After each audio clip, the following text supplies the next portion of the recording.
Hey, this is Brandon Crawford from the San Francisco Giants, and you're listening to TortureCast. You're listening to a podcast by and for fans of the San Francisco Giants. Let's go Giants! With hosts Willie Dills, Chad King, Ben Lee, and Eric Nathanson. Dedicated to the greatest team in Major League Baseball, the San Francisco Giants. This is TortureCast. Standing on time, not gonna stop. We came to play, ain't slowing down. Falling on, we're here to stay, and we're stomping on whatever's in our way. I'm feeling like a Giant tonight. It's Monday, February 10th, 2020, and this is episode 189 of the TortureCast, the podcast by and for fans of your San Francisco Giants. I'm your host, Chad King, and joining me today, once again from Georgia, is Eric Nathanson. What's up, man? Not much. I'm just suddenly excited for baseball. FanFest was this past weekend. I know people are starting to think about Giants baseball again, but pitchers and catchers, I mean, it's tomorrow. Like, baseball's here.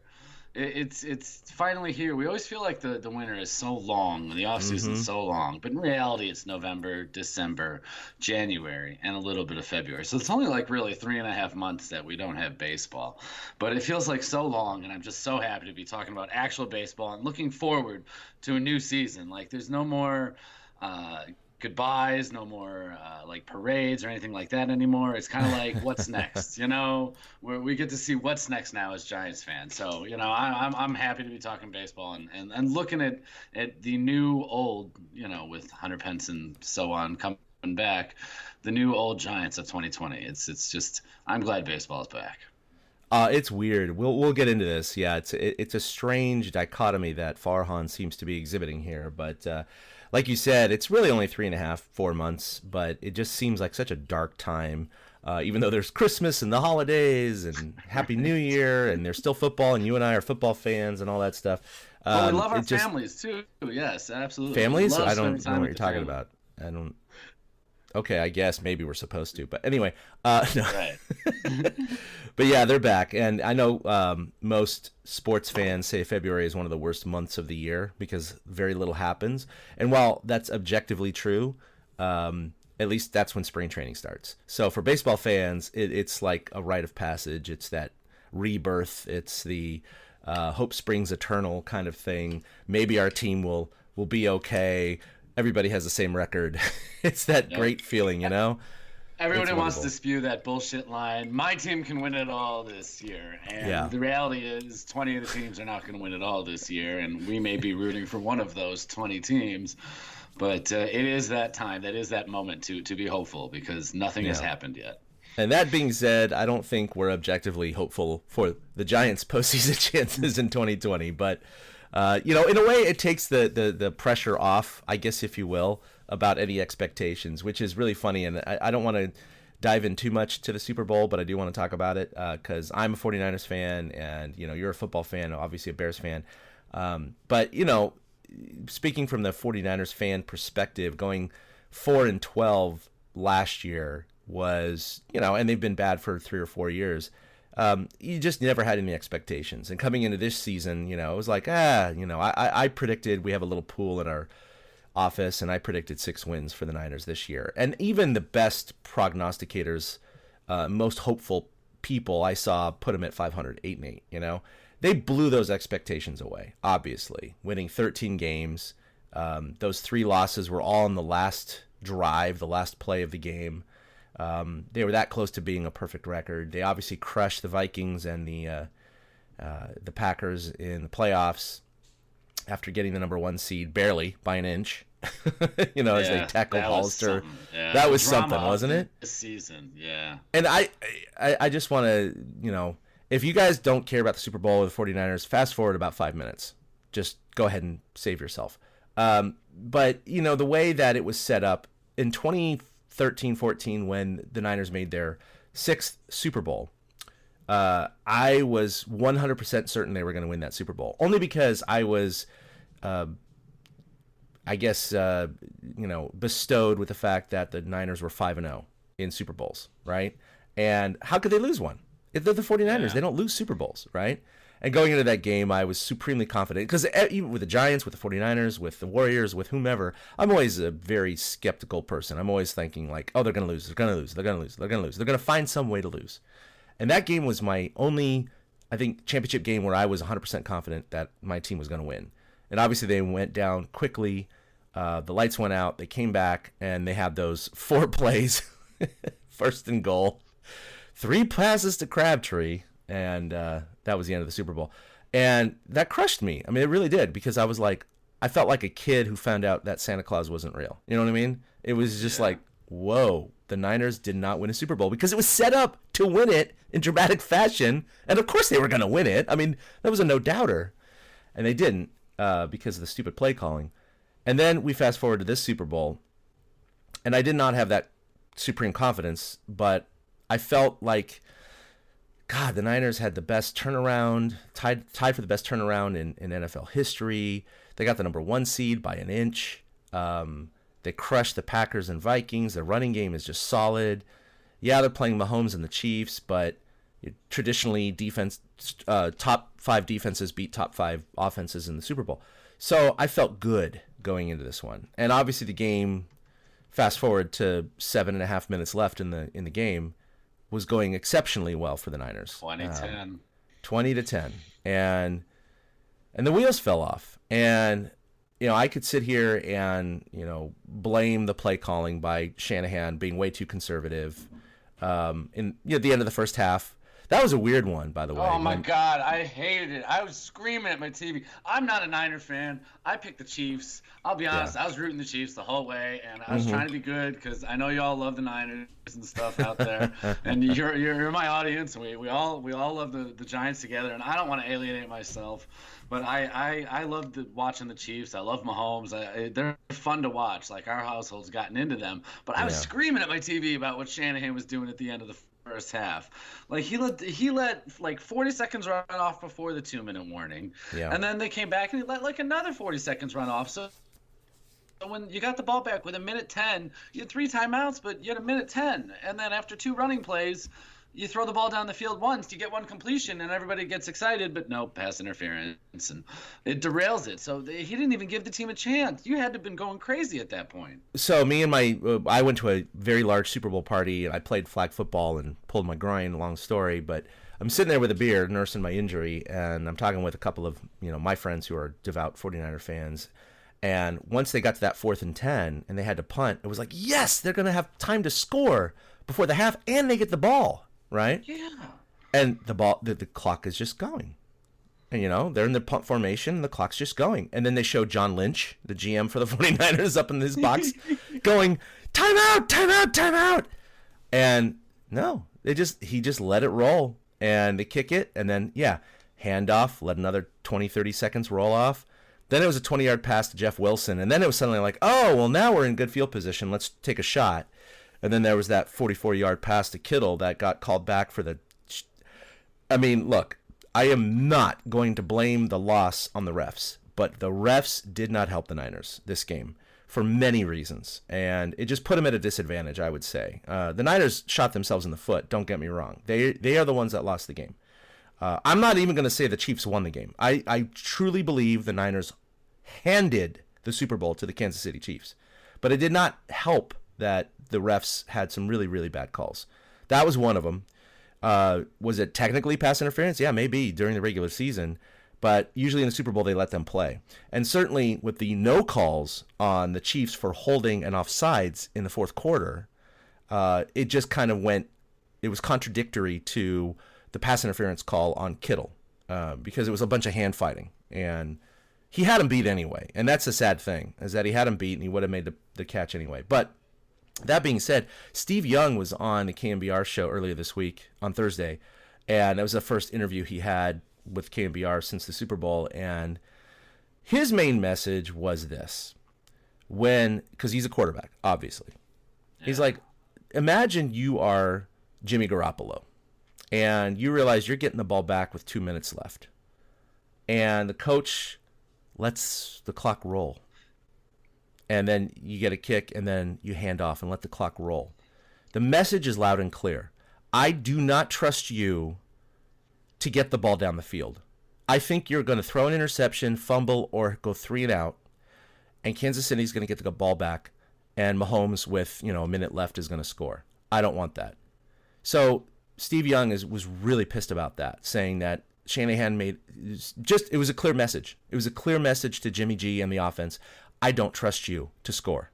I don't trust you to get down the field. And he said that was it. That was the seed in his head which affected him in the fourth quarter because he didn't have the trust of his coach. Could you imagine Andy Reid, if the Niners were in that, they flipped the situation, do you think Andy Reid's calling a timeout on 4th and 10? Yeah, absolutely. He's given Mahomes all the time he needs to drive down the field. And if the Niners, if he called the timeout and they had a minute 50 left and they went 3 and out and Kansas City used their timeouts, whatever, and they get the ball back and Mahomes scores a field goal or a touchdown, no one, I don't think, is going to come back and rail Shanahan for that because he was aggressive. He was trying to score. You don't want to limit your opportunities. They took an offensive possession and literally threw it away. They said, we don't need it. And it was tied going to halftime. It's like, why are you playing so scared? No one's going to remember people who are scared. Did you see the quote where Shanahan said he felt comfortable at 10-10? Yeah. Which just tells you all you need to know about what Steve Young was saying. He's right. That would, if I were a leader of a bunch of players and my coach didn't give me the opportunity to perform, I'd feel like he'd lost confidence in me, and I could see how that could affect something like the fourth quarter. And I mean, Jimmy G was something like 3 for 11 in the fourth quarter. He was 19 for 23 or so leading up to that spell that he ended the game 3 for 11. And I'm going to criticize Shanahan because of not just the first half call there, but also the freaking Mostert ran for 220 yards against the Packers. The offense ran silly. Garoppolo threw 6 times against the Packers, and not that much more against the Vikings. The running game was dominant. They were averaging 6.9 yards per carry in the Super Bowl into the fourth quarter. And with that lead, it was very odd. There was one play in particular. This is after the Chiefs scored their first touchdown of the 3, right? It was 20-17. Yep. And Mostert runs for 17 yards, first down. Mostert runs for 5 yards, 2nd and 5. Pass. Incomplete. Punt. What the F? Now, I'm not saying you should nurse a 3-point lead. A 3-point lead obviously is literally nothing. But at that point, your running game, it's not just to run the clock down because you don't have enough. So he made a statement at the end of the game because they asked him. They said, why didn't you run the ball more to burn the clock? And he's like, no. There was too much time on the clock. Mahomes was going to get time no matter what. So the goal was to burn the clock by getting first downs. And it's like, right, but it wasn't like your ground game wasn't working. It was just a tool to burn the clock. It was a tool to gain yardage. Like, you had 2nd and 5 after a 17-yard run and a 5-yard run. And you pass? Like, it infuriated me to no end. And who knows what would happen, but reality is I just thought that they should have ran the ball way more in the fourth quarter. Not just that series, but other series. Because the running game was unbelievable. Deebo Samuel was on fire with the jet sweeps and end arounds. Kansas City could not contain the edge. He didn't do it at all in the second half. Like, what? Like, he had 56 yards rushing on 3 plays. Like, why aren't you running him more? It was very odd. That said, Garoppolo was like 19 of 23 or something like that. It was all short passes. And that 3rd and 15 play, of course, which was the catalyst, where, by the way, that pass was the longest hang time of any pass of the entire season. Now, normally you would say, oh, well, that probably is getting picked off, right? And of course, there was no one around within 5 yards. Wide open. There was nobody near him. It was weird. I mean, it could have hung for another 3 seconds for all we know. Yeah, it really could have.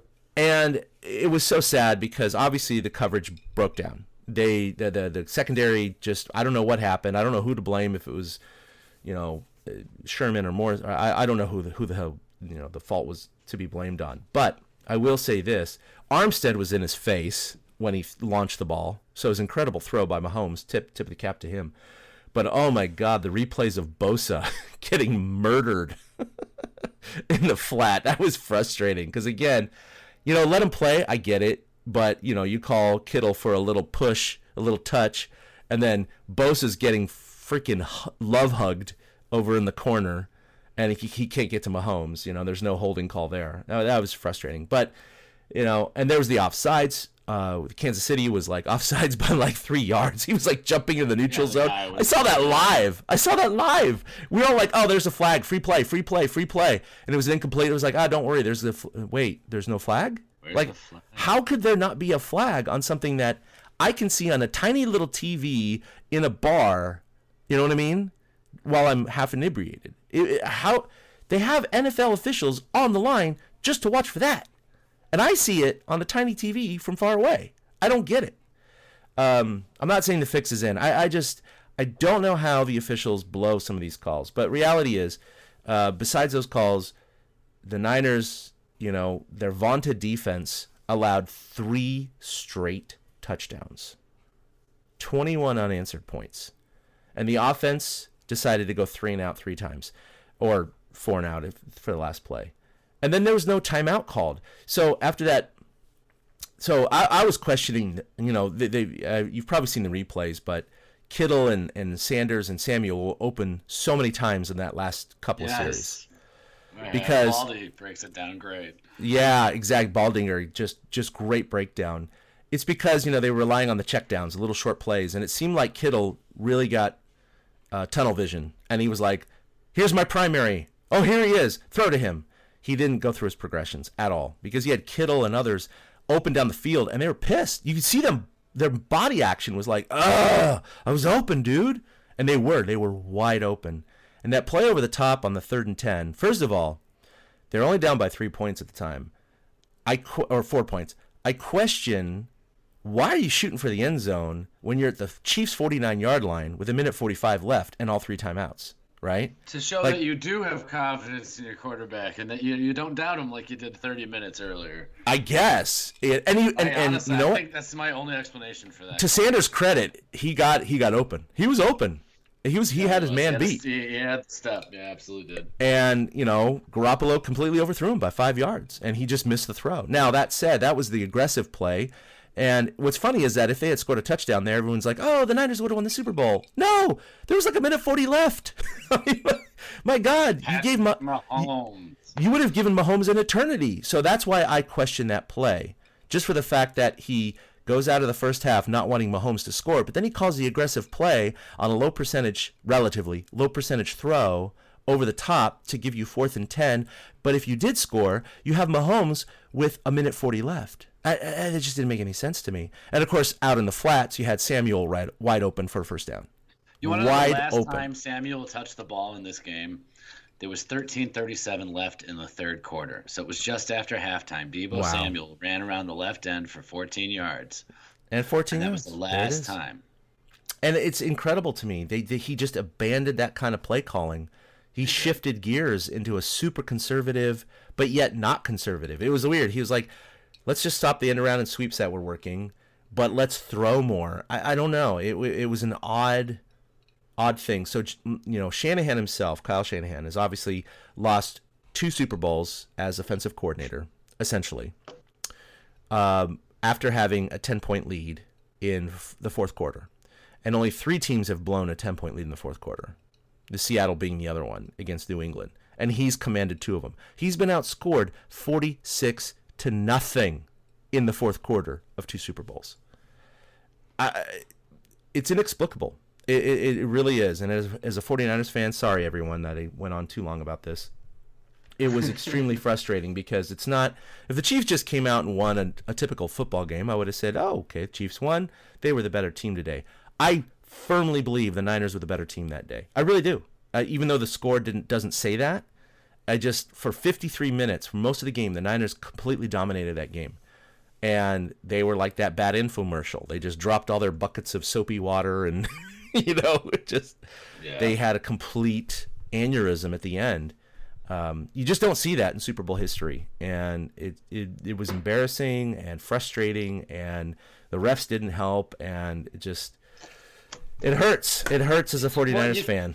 you can't do that kind of stuff when you got a guy like Patrick Mahomes on the other side. Mm-hmm. If the 1984 San Francisco 49ers had done the same thing against Dan Marino in the second half, Right. you know, Dan Marino's script might be different at this point. But the thing with the Niners this year, their defense, there was flashes. It happened in the Packer game, and it happened a couple other times during the season. I think the Seahawks did it on them, where they just suddenly would give up yardage, chunks of yardage, and touchdowns, like on back-to-back drives or 3 out of 4 drives in a second half, where suddenly the Niners' defense looked lost, and it happened to them in the worst time possible. Yeah. And you're right. They absolutely did blow it. I obviously give credit to Mahomes too, because I mean the guy was unbelievable. But I agree. I feel like Shanahan blew that Super Bowl. I don't feel like it was on Garoppolo at all. I don't think he did anything wrong necessarily. I think abandoning the running game, screwing up the clock management, and you know, it's not like the Chiefs were stopping those, you know, different running plays. They were That's still the thing. getting chunks They were of working. yardage. You know, if you had to adjust your, you know, if you adjusted it because you thought the other team was going to adjust theirs, then you thought too much. That's too many levels. That's sitting at a poker table and thinking too many times. Well, he thinks that I think that he thinks that I have that he has that I think. Don't do that. Just if it's working, you use it. Don't think, oh well, they're going to adjust soon, so let's go to what, you know, beats their adjustment. Yep. You know, they never adjusted. They were happy to give up chunks of yardage. The Chiefs were happy to let Mahomes have to keep going down the field and scoring. They were good with a shootout. You know, had the Niners scored 2-3 more touchdowns, I believe the Chiefs would have scored 2-3 more touchdowns possibly as well. Like, it was that kind of a game. They were okay with that, and then all of a sudden, just the offense collapsed. And I feel bad for you. That's tough. You had a 10-minute lead with 7 minutes to go, 6 minutes to go in the Super Bowl, 10-point lead, and your team didn't come through. That had to have been a rough end to Super Bowl parties. ESPN had them at 97% win probability or whatever at that point. So it is very frustrating because you play that game again 10 times, they don't lose it again. They don't. I just think it was that one time where everything just, you know, collapsed perfectly. But it is what it is, and, you know, all the Niners championship gear is now in a third world country. And we move on. We move on to baseball. Sorry for that little tangent there, but we do it every year. We do it every year. We got to talk about it. I mean, we have a lot of overlap. I know you're not a Niners fan, but we have a lot of overlap with our audience. A lot of our audience is our 49ers fans. So hope you appreciated that. Or maybe you didn't, and you're throwing your phone through your window right now because you don't want to relive it. Because that's where I am too. It's been 8 days, and it still feels fresh. It does not. I lost sleep the first 2 or 3 days after the Super Bowl because it was just so painful. I mean, if you told me the Niners would lose the Super Bowl next year after the previous season, I would have been like, oh my God, I'll take that. That's insane. That's way overachieving. But it's the manner in which they lost. Again, it wasn't like, oh, they just got beat by the Chiefs. It was they handed it. They handed a game to their opponent. And Patrick Mahomes is the face of the NFL, and the NFL is happy because they wanted Mahomes to win. There's no doubt about that. And they got what they wanted, and here we are. So, but let's move on to baseball. Pitchers. Okay, quick question before we hit the baseball. Did you tune into any XFL action this weekend? I only looked at highlights. I did not see that live. Okay, because I can't do it. I tuned in for like 5 minutes, and I can't do it. You know why? Because it's baseball time. My Sundays, I have Sunday rituals with NFL football and stuff like that. I don't have time for some other league. Baseball's coming up now. Pitchers and catchers report tomorrow. It's like, football's over. Stop cramming it down my throat. I just could not get into it at all. The XFL is not for a guy like me, and I think that's because we're baseball guys. Yeah. And that's why we're here. That's why we do a podcast is about the San Francisco Giants and pitchers and catchers reporting tomorrow and workouts beginning in 2 days. What I think is so funny is that in the highlights that I was watching, obviously the attendance wasn't great at any of these games. It was like 10,000, 14,000, whatever. But my question was, how are there like fans of these teams? It's really weird. There's like all these fans decked out in like Defenders gear or Roughnecks gear or whatever the hell the team names are. I don't know. Yeah. And it's like, Why do you care? Like, it's not even an expansion team in a league. It's like it's a new league, but it's a rebirth of a defunct league. It's odd because we have the San Francisco Demons way back in the day that played at Oracle Park. Well, at the time it was Pac Bell or whatever. And I didn't give a crap then when we had a San Francisco team. And now I could give two craps less. Like, I think what's going to happen, they'll get their little spike, on PR and pub for the, first few weeks. And then it's going to just dwindle down into nothingness. And XFL will probably last 2 years and close its doors. Yeah, I mean, it's just I don't know. I'm with you. I don't understand how you just wake up one day and be like, okay, I'm going to support this and I'm going to be a fan of this team. Like, that's weird. I don't know. Sports are a thing that are handed down. Football, I believe, is that way. Baseball is that way. Like, all of my sports allegiances are my father's sports allegiances.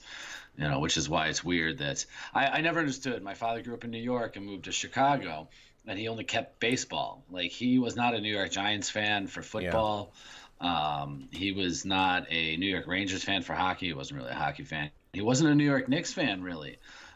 He became a Chicago Bulls fan. He became a Chicago Bears fan. He really loved the Bears. So, it's weird that the Giants stuck with. And I guess that's why baseball, supersedes it all. That's why I could never imagine watching football on a Sunday afternoon in March or April, because that's when baseball is played, not football. Well, yesterday, was it yesterday? No, 2 days ago, we had FanFest, and the day before that, we had Media Day for the Giants. And every year I've gone to Media Day for like 6 years in a row until previous year I had a conflict in my schedule. And then this year, I inquired to go to Media Day on Friday, and unfortunately, it's always been in the morning on the Friday before FanFest, and this time it was in the afternoon. It was from 1:30 to 5 at Oracle, and I couldn't make it work. I mean, it's just, first of all, I had baseball practice. I'm managing a team again for my son, and we had all sorts of stuff going on, and then, of course, the drive home would have been right through the knife of epic traffic from the Bay Area going south to my town, so I couldn't make it. But on the other hand, it was like, Eric, I mean, we just talked about how we're not very hopeful for this season. There's not much of a draw to go to Media Day. There really isn't. I mean, yes, you have Buster Posey and Brandon Crawford and Brandon Belt and a couple other guys, but to be honest, there wasn't that allure that there has been in seasons past where I'm excited to go talk to some of these guys. This year, I'm just not. I just wasn't. So even if I could have made it, I just wouldn't have had that motivation to interview those players and ask them those poignant questions about, how did the World Series feel? What do you think is going to happen this year? What's your favorite taco stand? It wasn't there. And so it was almost a relief that it was like later in the day, because I was like, I definitely can't go, but I don't know if I would have wanted to go in the first place, which is sacrilege. That's blasphemy. Like, why wouldn't I want to go talk to the players? It's a result of so many things. I mean, with the new management coming in, with Kapler being the manager now, and we know the team is changing at this point. The stars are not as plentiful, I guess you could say. I mean, I know they brought out I don't know who they brought out Media Day wise, but I'm sure it was, the regular crew of Crawford and Belt and Posey and maybe Longoria, because he's a veteran. Smarja, I have no idea if Cueto was there. I could see him just going to Scottsdale. I don't think he was there this weekend. I don't know. Other than that, like, look at that. That's it. That's it. I can't name any more stars, quote unquote, of the Giants off the top of my head. So I kind of get why there was no, it's not the same anymore. It's not Bochy. It's not the same feel. We don't know what to expect from this team. So, like, is excited the right term for this upcoming season, or is curious more than anything else? Yeah. And so, seeing the same guys, I mean, they're just going to spout company lines, Brandon and Buster right now. They don't really know what's going on until they get down to Scottsdale. It's true. But FanFest was good, and, people had a lot of fun. And, of course, one of the highlights for FanFest was the day or two prior, the Giants announced the signing of free agent outfielder Hunter Pence. He's back, baby. The Reverend is back. And, I'll be honest with you. It's a 1 year, $3 million deal, so it's not terribly expensive. It's so funny how we can say that, right? Like, if you or I earned $3 million over 10 years, I mean, we would be ecstatic, you know? But the reality is it's not much in the baseball world, and obviously he's coming off an all-star campaign with the Rangers. The only thing I am concerned about, which everybody's concerned about, is he's 37 years old, and I mean, he's already designated to be pretty much a platoon outfielder. He's not going to be starting every day, but you know, do you think there's any chance that this guy is going to, because he, you know, he remodeled his swing after playing down in the Dominican or whatever in winter ball, and there's that great video on YouTube, the Pence method, which is a lot of fun. I mean, the guy really dedicated his life, his off season, without getting paid to go reinvent his swing, and it worked. He got elected to the All-Star team. You know, his second half was not good because of injuries, but that's what I'm afraid of. I'm afraid that he's going to get out there with the Giants in spring training or the first part of the season. He's going to get hurt. But if he weren't going to get hurt, Eric, do you think that he is capable, because he hit 18 bombs last year in limited action after the second half injury, do you think he's capable of hitting 20 home runs as a healthy player? I don't see why not. I really don't. If his swing is revamped enough, apparently he murdered left-handers last year. So that puts him in a good line for the platoon you mentioned, probably with Dick out in left field. I think Yastrzemski or Dubon apparently might be the center fielder. So I can see Dick over in left and maybe Hunter helping. I don't think they want to put Hunter out in right field anymore. But health, that's really what it is health. I think the only way this goes wrong after last season with Hunter Pence is if he hits like 230 and only has like 4 home runs, you know, by mid-June, then, you know, this went kind of wrong, and they'll find some injury or something for him, or you better hope. Then he pressed too much, because that's the only way I can see him doing something like that. If he rolls out something like 265, 270, hitting like 15 bombs, I think the Giants will be happy. Yeah, for sure. And they also brought back a fan favorite in Panda. Now, of course, he had a torn rotator cuff, so he had Tommy John. Sorry, not rotator cuff. It was Tommy John surgery, right, on his elbow. So, but he's way ahead of schedule apparently, and they expect him to possibly be back by June, which is really shocking. Because, you know, when the injury happened last year and he had to go get surgery, they were thinking maybe he'd be lucky to have some September at bats. But now it looks like he might be there for almost half a season. So. And they're even talking about him having spring training at bats just for fun. And I'm like, well, what? Why? Why would you do that? I mean, like Ohtani came back and hit while he was rehabbing from the Tommy John. So, I mean, I guess it's possible. Yeah, because you're not throwing. So, Right. I mean, you know, the swing is a completely different motion. And it's, you know, if it's not going to affect the injury or hurt yourself, then I guess, you know, why not? So yeah, we have a little bit of shades of some former champions on the team, but they are dwindling. You know, we had Belt, Crawford, Posey, Pence, and Panda. And after that, it kind of dwindles to... God, is there anyone else? I have the entire roster in front of me. Let me see. I'm thinking, you know, excluding coaches, because there'd be Wotus. That doesn't count. Belt, Crawford, Posey... Oh my God! Belt, Crawford, Posey, Pence. That's it. And Panda. So essentially, I guess Posey's the only one who's been there for all 3 championships, correct? Correct, because Belt and Crawford were not. Yeah, they at came the first later. one. Yeah. Belt was a rookie in 11. Crawford, I believe, was also 11, maybe 12. All I So remember is his one grandson. player Holy who was crap. just one player, because Bum obviously was on that list Right. until he left. So yeah, just one player from the 2010 team. Wow, that's incredible. Man. And by the way, they're going to have 2010 ceremonies this year because it's now been an even 10 years.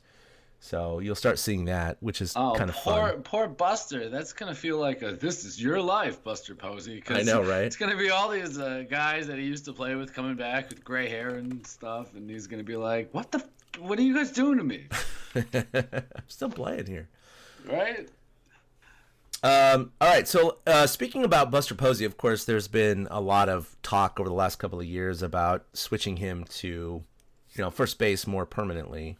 But of course, when you still have Brandon Belt on the roster, that's kind of hard to do. You can't just stick Belt in left field all the time because he's a liability defensively.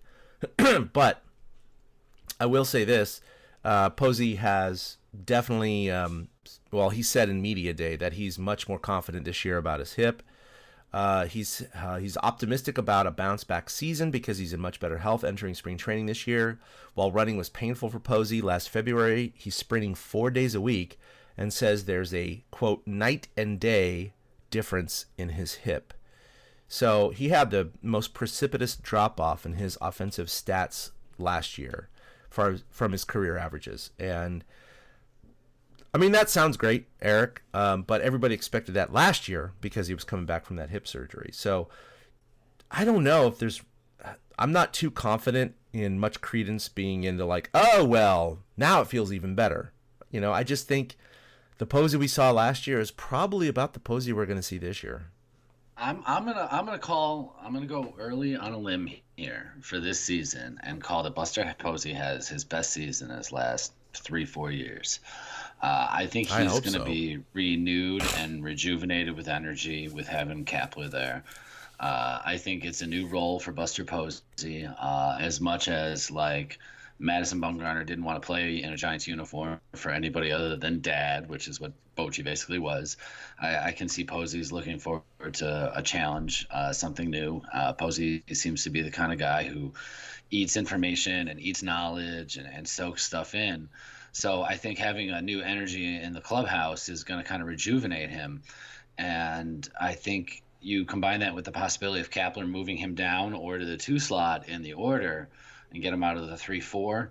I think it's entirely possible. Buster kind of busts out and has a big season for him, something like pushing close to 20 home runs. If he feels healthy, I can see him, he feels Joey Bart coming over his shoulder. He's not stupid. He knows he's getting old. And, he feels like he's got to prove himself probably. And I feel it's just my early prediction. I think Buster's going to have a great year. I mean, I could be a swing and a miss. He could get into a fight with Kapler in the clubhouse in 2 weeks. But I think I could see that. I'm weirdly optimistic at the moment, so maybe that's why I'm making this call. But it's good to hear Buster feel that positive about his hip. His health has been in question for way too long. That it'd be nice to see him fully healthy for a full 162. Minus maybe a DL stint here and there that everybody gets from getting banged up. It'd be so great if I just want to see him succeed. I mean, I want to see him make the Hall of Fame and all that stuff. And he obviously was early tracking to be a Hall of Famer, but with his last 3-4 years. Objectively, as a baseball person, removing myself from the Giants fandom, I don't think he's a Hall of Famer. I really don't. And that's why I want a season like where he reminds people like, oh yeah, he's Buster Posey, where he's like, yeah, I'm Buster Posey, man. I am worthy. I am that good. Yeah, I feel like he's that would kind get of him going again. I feel like he's kind of in Will Clark territory, a beloved person who helped win, but he just didn't have the longevity and the duration of seasons he needed to have those Hall of Fame numbers. He's not at Johnny Bench levels basically, and it's like he needs to add a little bit more. Even though his defense is great, his leadership is great, all these other things are great, but the way his career fell off the cliff in a way just kind of hurts his chances. But his backup, though, presumably was going to be Aramis Garcia this year, but in the Dominican League, he ended up hurting his hip, a very similar injury to what Posey had. So he's had surgery, and he's going to be missing 6 to 8 months, and probably will miss the entire 2020 season. And so that really throws a wrench into the gears of Posey's backup because, you don't have your backup from last year, and, Nick Hundley has now retired and been hired as a MLB special assistant with Gregor Blanco, by the way. That was a cool little story. But it's Wait, with the Giants? No, not with the Giants, for MLB. They're doing some outreach and some diplomacy, I guess, for them, both him and Gregor Blanco. But as of right now, let's see. I have the list here somewhere. They don't have a great backup. It's basically non-roster invitees. Yeah, Buster's the only one who is now on the 40-man because Yeah. Rami will be moved to the DL. He's literally the only catcher on the 40-man now. They've invited 5 guys to camp. One of them, Joey Bart, probably not going to break the team with camp. Rob Brantley is a backup candidate. Tyler Heineman, who I'm literally looking up right this second. Yep. Tyler Heineman is a switch hitter. He is a backup possibility. Chadwick Tromp is another one. And then they also just extended an invitation to Ricardo Genovez, a right-handed hitting catcher, I believe Dominican. So they've got like 5 guys now coming in. I don't think Joey Bart makes the team. Heineman's 28 years old, so he's got a little experience under his belt. He apparently hit a home run last year, so look at that. Now, For the Marlins. Look at that. I think it's interesting because, they have a lot of these inexperienced backups that are coming into camp. And I just wonder, because most people predict that Joey Bart will make the September call-ups, although it's not expanded like it was before now, to 40-man, like it was in years past. It's a whole new thing, and we'll get into that later this year because you have the roster adjustments to a 26-person roster instead of a 25. You also have the non-expansion in September, which is weird, but that's what they're doing. And then, of course, the 3 batters per reliever rule, which, again, I just totally disagree with, but that's what baseball's doing. So we'll see how the managers adjust to that. But I wonder, with this injury, if that's going to accelerate Joey Bart's promotion to the major leagues, especially if one or more of these backups are, performing poorly. If we go into the season with Heineman or whatever as the backup, and in a month he hits, 100, it's like, well, Posey can't catch every day. We know this, and he shouldn't catch every day. We don't want him to catch every day. So what are they going to do? Well, I mean, last year, Eric Kratz was the backup catcher on opening day, and he wasn't in camp with the Giants at all. He was in camp with the Brewers, I believe. It was like a last-minute signing, yeah. Yes, they also traded away Tom something or other to the Mariners late after they. Is that Tommy Joseph? Murphy, no, Tom Murphy. After they had traded for him, they then traded him away when they got Kratz instead. So I suspect Farhan is going to force Joey to show him something and go back in the minors and do it again before considering bringing him up. So I don't think this is going to fast track Bart at all, like people are speculating. I think we're all going to get excited over him, but the Giants are not going to want to start his service clock just yet if they don't have to.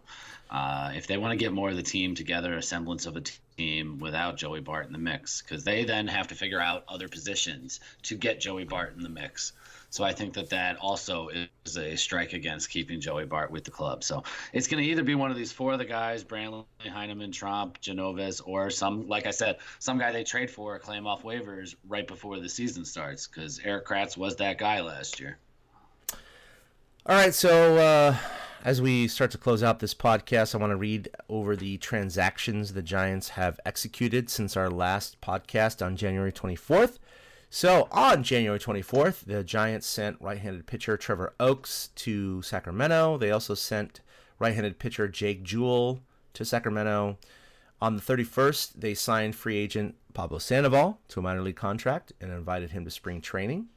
On the 31st, they also signed free agent first baseman Darren Ruff to a minor league contract and also invited him to spring training. So that's going to be interesting to see what his contribution might be. They also signed on the 31st second baseman Yolmer Sanchez to a minor league contract and invited him to spring training. On February 7th, they sent right-handed pitcher Luis Madero to Sacramento. On the 7th, they also signed Hunter Pence. On the 8th, they invited non-roster right-handed pitcher Luis Madero back to spring training. So they outright him and then invite him back. Then on the 9th, just yesterday, they signed right-handed pitcher Nick Vincent, which, of course, he's been with the club before, to a minor league contract and invited him to spring training. And then the minor signing, which we haven't talked about yet, is yesterday they signed Billy Hamilton to a minor league contract and invited him to spring training. So Billy Hamilton is interesting because that's a name we've talked about, 3 years ago when they were looking for speedy outfielders. And obviously his career has dipped quite a bit, but maybe he has something left in the tank. Anyway, I think it's interesting that they signed him, and we'll see what happens. Yeah, I mean, it'd be a lot of fun to watch him run around that center field at Oracle, but until they allow you to use the designated hitter for your center fielder, that's probably not going to be the case. I mean, you can't steal first base, and that's always been the knock on Billy Hamilton, and it's going to continue to be the knock on Billy Hamilton. You mentioned all those moves, and it leads us with pitchers and catchers reporting tomorrow and spring training getting underway. There are, by my count, about 68, maybe 69 guys in camp between the 40-man roster and non-roster invitees. It's gotten so bad. Baggerly just shared this afternoon. It got so bad with so many guys have been invited to camp. We've never seen anything like this. It's like a football training camp.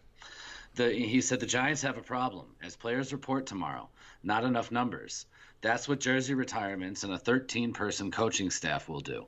Yeah. Billy Hamilton will wear 0. First base coach Antoine Richardson will wear Robert Parrish's 00. Yep. I mean, that's what they have to do. That really signifies how different and how much of a new era of Giants baseball we've stepped into. This is a season like no other that we've ever seen. They are literally grabbing everybody and throwing them in the pot and seeing what works. Hamilton's the 4th non-roster invitee outfielder to include, and there's 8 outfielders on the 40-man. So you're telling me you got 12 guys competing for 5 spots. Yeah. Hunter Pence was signed to a major league deal. And that is something to stress because he cannot just be shuttled back and forth. Nope. Like other guys like Duggar and Shaw and Slater maybe, or Davis possibly. So that adds into the mix of things like that. And I started a preview this week, and I'm rolling it out all week long. We're recording Monday here, and I wrote the preview piece today. Tomorrow, pitchers is coming out, and then Wednesday, infielders, Thursday, outfielders, and finally Friday, I'll cover the coaching staff in the front office because there's just been so many changes on what the Giants are doing as to what the Giants used to do. Yeah. And that's why we see 69 guys in camp. I've had a running list going, and literally every time news breaks, like Kerry Crowley just broke the news that some guy I put it in my piece, but I didn't write it down here. Some other pitcher has been invited to spring training now. They're just extending. Did you get your invite? I mean, aren't you right. I feel like Major League. I really do. The guy's looking at the list and he's like, "Who are these guys? Who are the F for these guys?" Yeah. Because I don't know who half these guys are. I mean, this list of these pitchers: Matt Caracidi, Rico Garcia, Trey McNutt, Sam Maul, Andrew Triggs, Rafi Vizcaíno. I don't know these guys. I don't know who the heck these guys are. And so it's kind of I guess that's why my baseball interest is peaked now. I guess that's why I'm ready for baseball season. So that's why I'm rolling out a preview covering all these names with links to all their baseball reference pages and everything in every article. So, check that out throughout the week because there's so much to cover right now with the Giants being they're like basically a brand new organization from the top down. You got Zaidi, really you got Harris, you got Kapler. All his men are in place. Crazy. So as we close out at Media Day and FanFest, some of the veterans from the Giants were asked about, Madison Bumgarner's departure to the Diamondbacks and how they felt about it. And so I have a few quotes from some of the players. Brandon Crawford said, this is basically about his first, at bat or facing Madison Bumgarner. He said, "I envision it going well. I hope he sees or hears that." So that was kind of interesting. That's the one that just made me laugh because Brandon's delivery just makes that even funnier because he just does the whole total deadpan. I'm sure. Now, what was interesting though is that I read that obviously the players face each other in spring training and simulated games and all that stuff like that. Over the years, Crawford actually never had a single at bat against Bumgarner, even in team activities. I I found that shocking. I know it's lefty-lefty, and it's true. It's like Brandon Belt and Brandon Crawford this year, when they play the Diamondbacks, we'll probably never see them. Buster Posey will. I was just shocked by that. So, they played together for 8 years, 9 years. They never faced each other. So that'll be interesting. Now, that said, because of the platooning and all of the extra players they have this year, you're right. He's probably not going to face him this year either. So we'll see what happens. Brandon Belt, quote, "I wouldn't be surprised if I get drilled in the head." that's totally what I expect Brandon Belt to say. But same thing. If they face Madison Bumgarner, Belt's not going to be playing first base. That's not happening. It'll be Posey at first base and, the backup, catcher. So we'll see what happens there. And then it goes, of course, Buster Posey, who came up with Bumgarner and caught with him in San Jose, said, quote, "The silver lining is I get to compete against one of the fiercest competitors in the game." Again, a typical Posey quote, just kind of, vanilla. Yeah, he's great. I get to face a great guy. So that's Posey for you. That's the one I'm most looking forward to, because those guys are connected at the hip forever. They are. They were so connected at the hip. They came up together. They've played with each other for the better part of 10 plus years. And it's just weird. It's weird to see Bumgarner, on another team. But I'm very interested because he told Kerry Crowley back in December or whatever that he had more to say. But he said, "I'll tell you in spring training."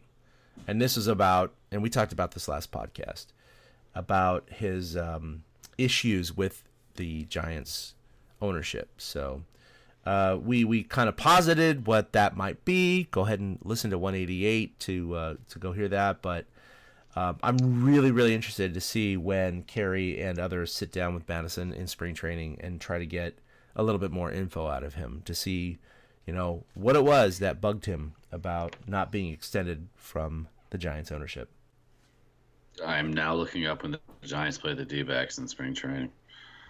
Well, unfortunately, in spring training, now they will get to interview him, of course, no matter what. But most likely, Madison's not going to be pitching against the Giants in spring training. It could happen, but most likely they only see each other once, and it's in Scottsdale. It's not. That's what I read. Yeah. Oh no, there's the other one. Okay.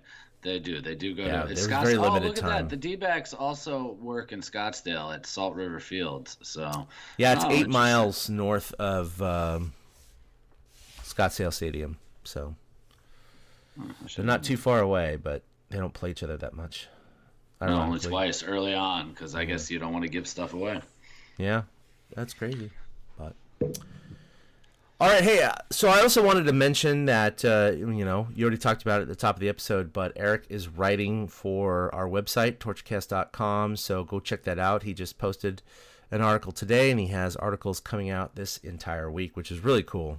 He's got the writing bug because I wish I had more time to write, but my daughter is, in fact, she'll be finding out in about an hour from now. No, 40 minutes from now. She'll be finding out if she made the high school softball team. So. Oh wow! She had a whole week. Day. It is. She had a whole week of tryouts last week. When I tried out for baseball, it was 1 2-hour session. That was it.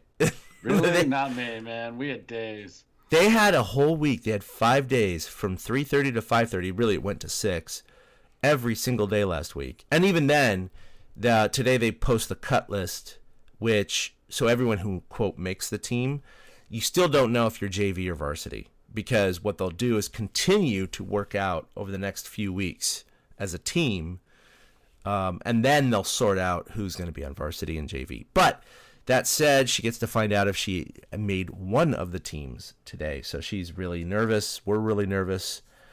Got my son's baseball practice later today, so we got a lot of stuff going on. Yeah. Baseball's in the air. Baseball's in the air. I love it. I love this time of year. I know. I looked at my weather forecast for our area, and there's like no rain for the next 15 days. So it's like, but we scheduled 3 practices a week. This is too much. I don't know. Can we make it all? You're gonna have a juggernaut on your hands. Yeah, exactly. So you have anything else to pimp, Eric? No, not at all. You can all thank my wife. She called me out one day and said I haven't been writing lately, so you can thank her for the Giants preview that's rolling out. Tomorrow is pitchers, like I said. Wednesday infielders, Thursday outfielders, and Friday I'll go over the coaching staff because, as I mentioned earlier, it's a 13-person coaching staff, and we got guys like Kai Correa is the bench coach, and what do we really know about him? Andrew Bailey is the pitching coach, and Andrew Bailey was a AL Rookie of the Year in 2009, and he's now the pitching coach of the San Francisco Giants. Yeah. In 2009, Bruce Bochy was the manager of the San Francisco Giants. Isn't that crazy? When this guy was a rookie. That just blows my freaking mind. Brian Bannister is the new director of pitching, and I wonder what his role is really going to be, and I'm curious to see how their pitching shakes out going forward. So I'll kind of highlight that stuff on Friday because I was reading about him, and he like worked his way into the front office just because he's so good at scouting and has a real good eye for pitching talent and what pitching should be doing. So I really wonder if they do a diamond in the rough here with him as somebody in charge of their pitching performance or whatever the heck they want to call it. And Gabe Kapler's the new manager, and like it or not, he's our new manager. So, we'll dive into that a little bit on Friday too and stuff like that. And and we also didn't mention that, of course, the Giants hired the first Major League female coach, and her name is Alyssa Nacken. And so she was kind of a big deal here in San Francisco and the Bay Area. And she was interviewed quite extensively over the weekend. And I think it's great. I mean, I will say this. It's really sad when, you see all the tweets. And it's Twitter. So you have trolls and people who are just going to do what they want to do because it's anonymous to a certain extent, especially if it's a burner account. But it was just so sad to see, 9 out of 10 comments were very positive and just hailing it as a great decision and a movement for women's rights and, women can coach baseball, all that stuff. And then you see these posts. Some of them are, outright trolls like, oh, women shouldn't coach baseball. Well, okay, fine, whatever. But then you see some of them that are actually fairly, I'm not going to say eloquent, but written okay in terms of, verbiage and everything like that. So it's, they're not misspelling everything. But basically saying, she's never played baseball. How can she coach baseball? She only knows softball. She's a girl. How does she know anything? How is she going to tell a Major League Baseball player what to do? And it's like, wow, you just really exposed how vulnerable you are and how, you just fear women creeping into your world. And it's really sad because we've all had coaches, not just in our days, but we've seen in the major leagues, general managers, don't never play baseball. Farhan didn't play baseball. Yeah, absolutely. Coaches, many coaches didn't play baseball. Broadcasters didn't play baseball. Scouts didn't play baseball. Yeah. There's many think about this. examples of it. We played ball to a certain extent, and if we were struggling, we would take help from anybody. The great kazoo could pop out of the middle of nowhere and hover over us and give us a tip on how to get out of a batting slump, and we would freaking take it. I think people underestimate those kind of people. I think underestimate the ball players spectrum on this, where the ball players don't care. They're getting information and value from everywhere they turn now inside of a major league organization.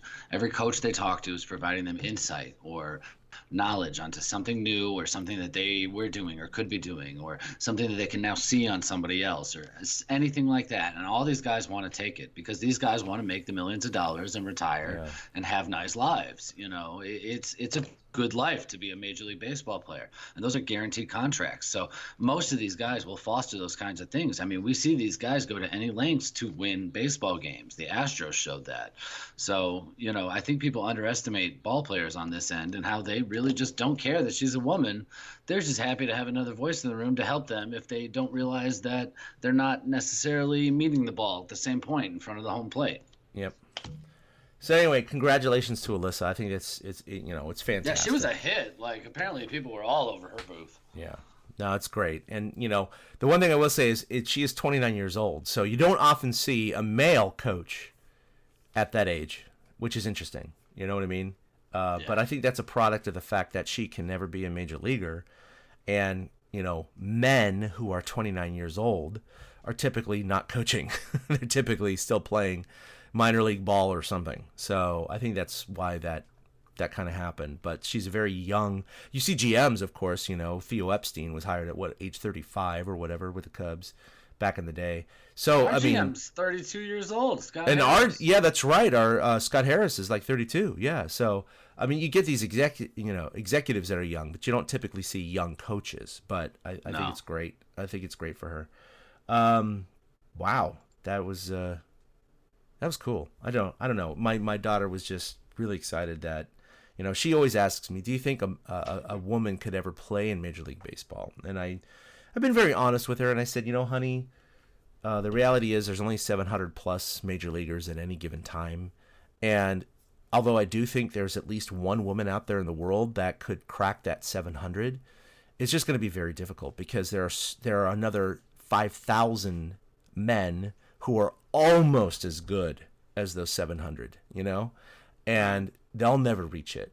So for them not to reach it, to have one woman reach it, it's just going to be hard because, facts are facts. Women can't, on average, I will say, hit the ball as far and hard as a man, or throw as fast as a man. And that's just, genetics and whatever.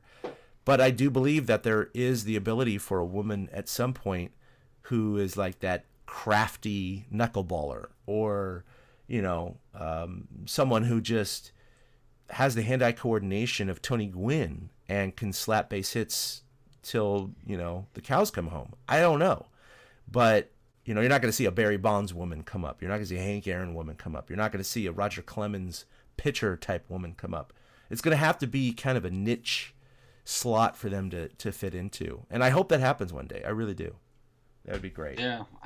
So what you're saying is, did your daughter feel by the Giants hiring a woman that this leads to the possibility of a female? Because I'm of the mind maybe one day, but like literally everything you listed with the 700 and then the 5,000 guys. Yeah, I totally agree. That to me is the biggest obstacle. Yeah. It's not. I don't want it to be a PR stunt. Right. That's what I don't want it to be. I'm not saying somebody's not capable of doing that. It's just whether or not they'd ever get the chance is the question, like you said. Exactly. Yeah, but did it give your daughter like a little hope that, hey, maybe there could be a girl who or if I wanted to work for major league clubs? I'm not saying that that's the type of thing your daughter wants to do, but I mean, did it now open the door for possibilities for her? Was it one of those things that like made her more interested in the Giants slightly? Oh, for sure. And she just she's only 14, so she still views the fact that females don't play in the NFL or the NBA or MLB because they're sexist. And so she's like firmly on that. And I was like, okay. Well, honey, there definitely is sexism. There's no doubt about that. That said, the reason a female has not played in those sports is not because of sexism. It's just because, on average, a female can't perform to the same level as a male in some of these athletics. Doesn't mean that they can't do well. Doesn't mean that one single female can't crack it in the future. Like I could see a female kicker, which has happened in high school and college, right, and other leagues. The problem is in basketball, you don't have 6'6" females all the time. It just doesn't happen. So everyone's 5'10" to 6'2", and it's just not going to happen. It sucks. I would love to see it, but the males are just have better genetics. It's just the way we evolved, and I'm not saying men are better. That's not what I'm saying. It's just I don't want to get in trouble here. Trying to backtrack here. But you know what I'm saying, Eric. It's just I want to see it. I want to see it. I just know from a biological standpoint. At the highest level by the most well-trained and tuned athletes, and so if a female athlete has her body trained and tuned to be able to do the same things at the same level, more power to her. Otherwise, I hope it happens. I really hope it happens. It's just that it's more akin to agility and accuracy for you could be maybe a good dart thrower, badminton player, bowler, things that don't require as much brute strength, power, and speed. That's what it is.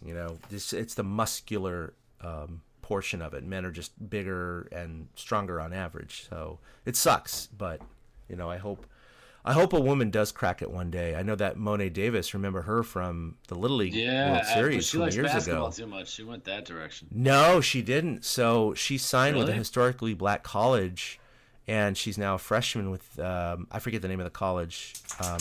She's playing second base for them, and awesome. she gave up basketball. So yeah, she's doing that. And I think her first game was 2 days ago. She went 1 for 3 with a couple RBIs. So that was really cool because it's like, oh wow, that was a woman, a girl at the time, who made waves in the sports world with her Little League World Series appearances. So that's the stuff I hope extends into someone cracking, into the major leagues at some point. I know they had like the Silver Bullets touring team, 15, 20 years ago. Wow. Things like that. And, they played against, it was sad because I don't have the facts totally straight, but I know they started against minor league teams like low Class A, and they were getting crushed. And then they moved down to like amateur leagues, and they were still getting crushed. And then they finally moved down to like even lower leagues, like where I played, and they were competitive. So that's why they folded, because I think it was this hope of the most elite baseball women in the world can compete with the men, and it proved to absolutely not be true.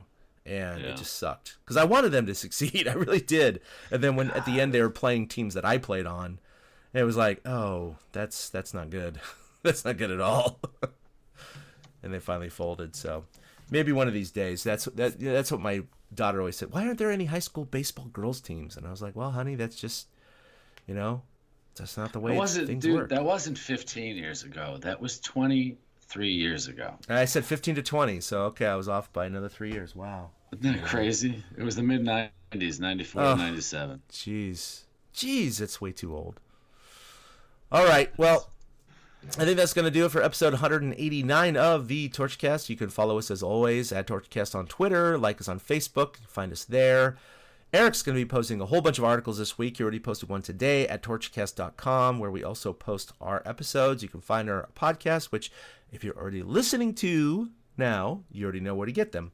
But other than that, I think, Eric, you don't have anything else? No, go read my stuff.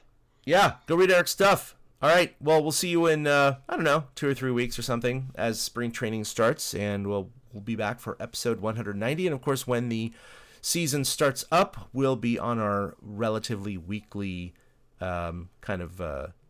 rotation. So look forward to it. Thank you for listening, everyone. Give us a like, give us a subscribe, all that good stuff, and we'll see you next time.